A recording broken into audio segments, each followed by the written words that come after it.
From here, your iCloud. Okay, so if you don't have an Apple ID at this point in time, create one. So that's our option right down here below. You're gonna see create new Apple ID.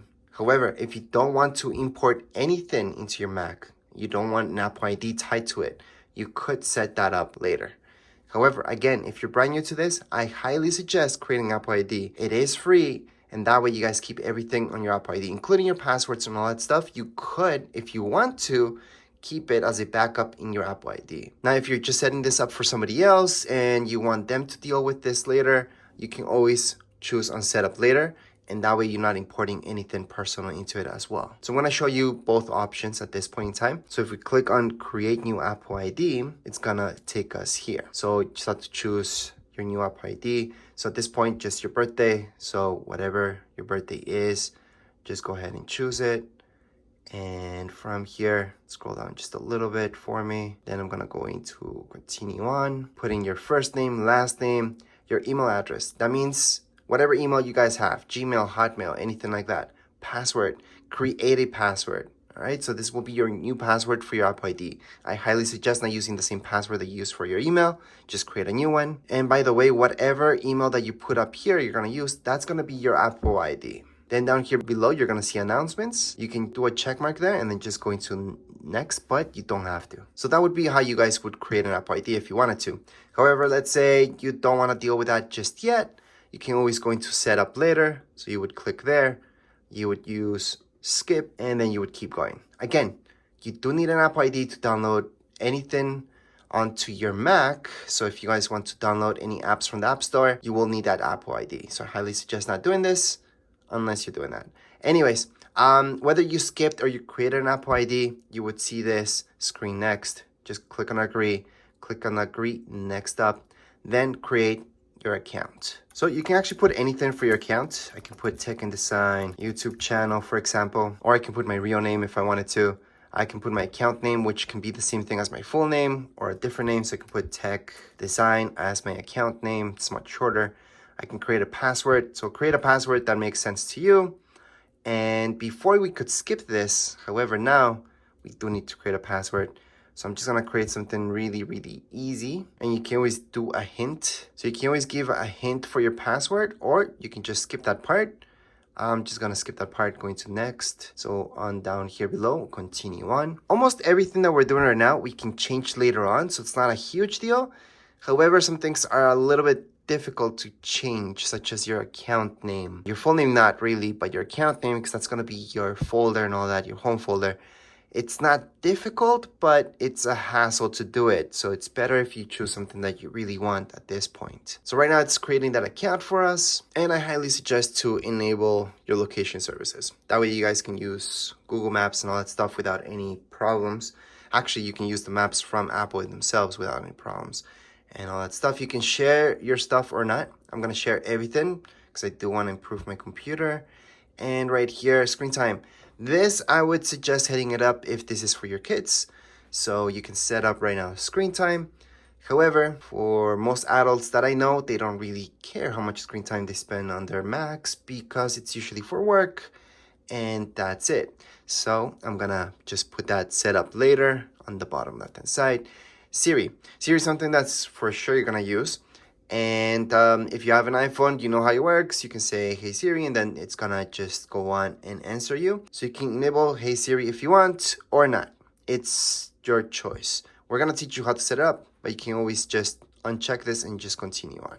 Right now, we're gonna just show you how to set this up. You can choose the voice. Hi, I'm Siri. Hi, I'm Siri. Hi, I'm Siri. So Choose that's the voice you'd like me to use. You can change it later in system settings. So this Siri voice is the most normal one, I would say. Not normal, but what we're used to is voice number 4. Or you can just let it choose for you.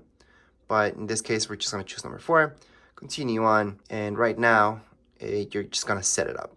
So we're gonna go on to continue. Siri, how's the weather? Hey Siri, send a message. Siri, set a timer for 3 minutes. Hey Siri, get directions home. Siri, play some music. And that's it. So all you guys had to do was read what it told you, and that's it. So it recognizes your voice. We're gonna continue on. You can share your audio recordings or not. A lot of people don't like this, so you can put not now, or you can share it. I'm gonna share. Continue on. Touch ID, this is something that's on your keyboard. So all new keyboards have this. Older keyboards with older Macs do not have this. So you can choose to set this up later, or you can set it up now. And the way that this works, I'm going to show you. Here's the keyboard. So to set it up, it's going to tell us to put our finger there, and we're going to tap it several times. So as you guys can see on my screen, it's now being set up. I'm just going to tap it several times, and then I'm going to keep tapping. Just use the one finger. Keep tapping there, and you're just tapping. You're not doing a clicking sound, and you're just barely tapping it. You don't have to press down on it. Then you're gonna see this continue on. So go ahead and continue. You can choose your look. So light mode would be what you're used to usually.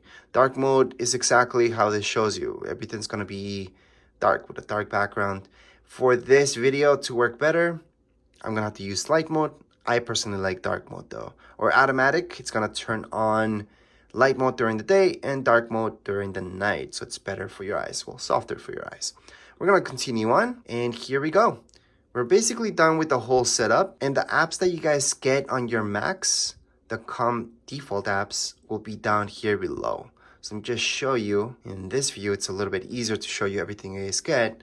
So these are the default apps that you guys get immediately, and that's it. There's nothing else around it. Let me just open up this folder so you guys can see a little bit more.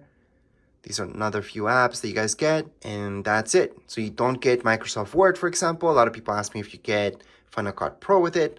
No, but you do get iMovie, which is identical to Final Cut Pro. They're almost the same thing. And if you look at GarageBand, you get GarageBand, Apple TV. Well, that's just an app. It's a hub. And then you guys get all this other stuff as well. You do get Pages, which would be like Microsoft Word. You get Numbers, which would be like Excel. And you also get somewhere in here, there's Keynote, which is over here on the far right hand side. That would be like PowerPoint. So those are the main things that you should know. Now let me just get out of this. And to go in there, for example, all I had to do was go into Launchpad, and it's going to show me all my apps. So all the apps that I have there are those. And then we have Safari, we got Messages, your email, you guys can go there. Obviously for your email, you can go into Safari. You can download Google Chrome if that's what you like. I know a lot of people are used to that. And the very first thing that you should do on your Mac is actually update it. Go into System Preferences. And then from System Settings, all you have to do is type up here in the search, Update, Software Update. And you're going to check out the latest update. Click on Update Now. And that's it. Right now, you guys can get started using your Mac. And that would be it for this setup video. If you guys would like a full manual, I do have a manual for your new Macs. And I do have several reviews about other Macs as well. As far as this video goes, we are all done. If you guys have any comments, questions, you guys can write them down here in the comments area. And don't forget to subscribe and like. Thank you.